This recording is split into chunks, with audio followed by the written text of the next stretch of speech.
माँ, ये क्या है? तुम हमेशा अपनी मेड के लिए ये साड़ियाँ वगैरह खरीदती रहती हो, वो भी महंगी से महंगी। कल भी खरीदी थी, बीना बता रही थी।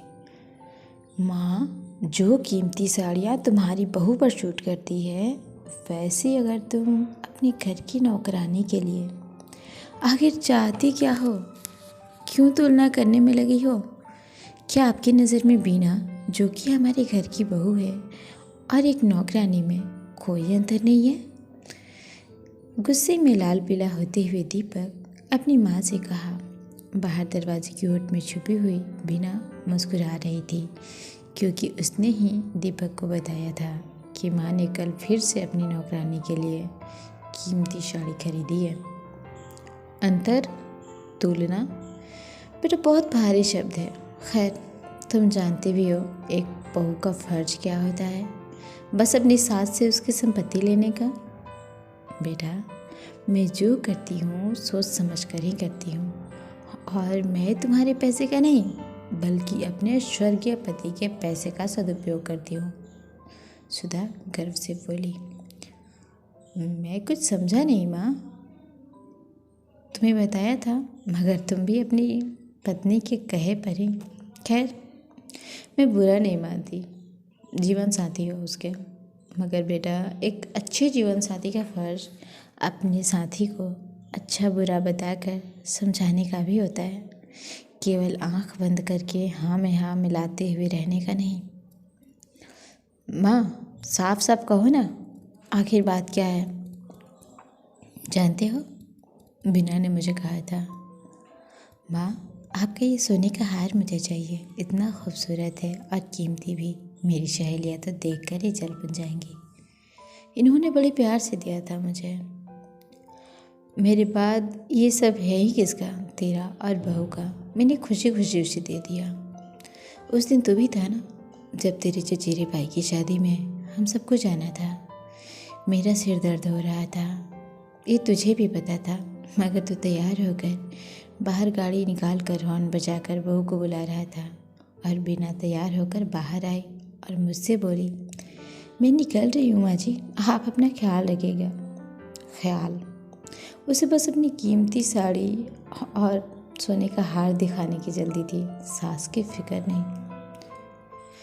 जाना तो हमें भी, हम सबको था ना। क्या रुककर मेरे सिर को प्यार से सहलाया नहीं जा सकता था? मुझे डॉक्टर के पास पहले लेकर जाया नहीं जा सकता था? मगर तुम्हें अपनी स्टेटस मेंटेन करना ज़रूरी था। शादी में दोनों को ही जाना था। मेरी हालत ऐसी नहीं थी कि मैं उठकर खाना बना पाती। जब बहू को कहा कुछ बना कर दे जाओ, तो वह बोली होटल रेस्टोरेंट से ऑर्डर कर लीजिए, और तैयार होकर निकल गई। उस वक्त मेरी आंखों में पानी भर गया था। जिस वक्त अपनों का साथ ज़रूरी हो, उस वक्त बेटे बहू को पार्टी ज़रूरी लगती है, अपनी माँ नहीं। तभी अपनी कामों वाली बाई आ गई। मैं दरवाज़ा खोलकर वापस बिस्तर पर आकर लेट गई। अभी बमुश्किल 5 मिनट ही बीते थे कि वह कमरे में आ गई और बोली, आप यहाँ क्यों लेटी हो? बाहर आकर बैठिए ना। आपकी हमेशा की तरह मिनमेख निकालने वाली बातें और मुझसे किचकिच करने वाली बातें कीजिए ना, काम में मन लगा रहता है और काम भी अच्छा हो जाता है। अच्छा, तुझे मेरी किचकिच करना बुरा नहीं लगता?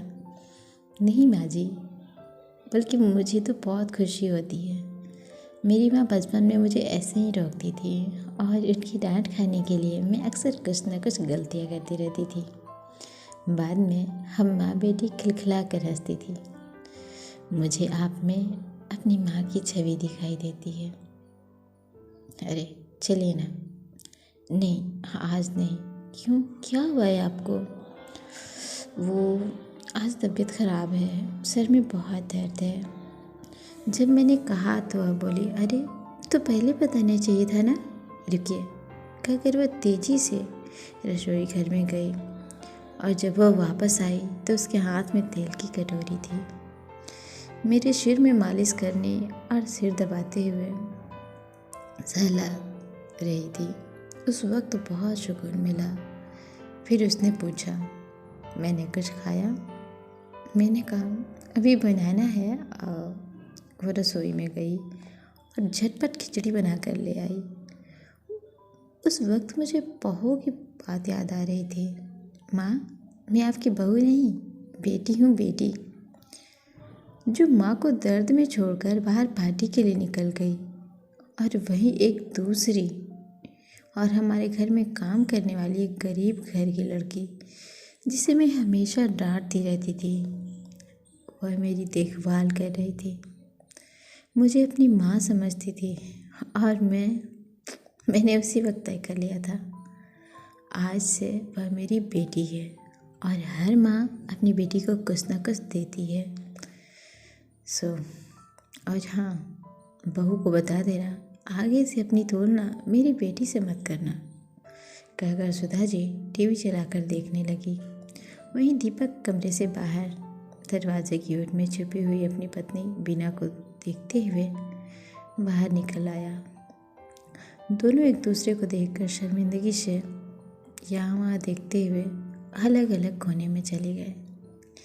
सो फ्रेंड्स, आपको ये कहानी कैसी लगी हमें कमेंट करके ज़रूर बताइएगा। और हाँ, मिलते हैं ऐसे ही किसी दूसरी कहानी में। तब तक के लिए नमस्कार, प्रणाम। अपना ख्याल रखें, अपनों का ख्याल रखें। और हाँ, चैनल पर नए हैं तो प्लीज़ चैनल को सब्सक्राइब ज़रूर कर लें, है ना।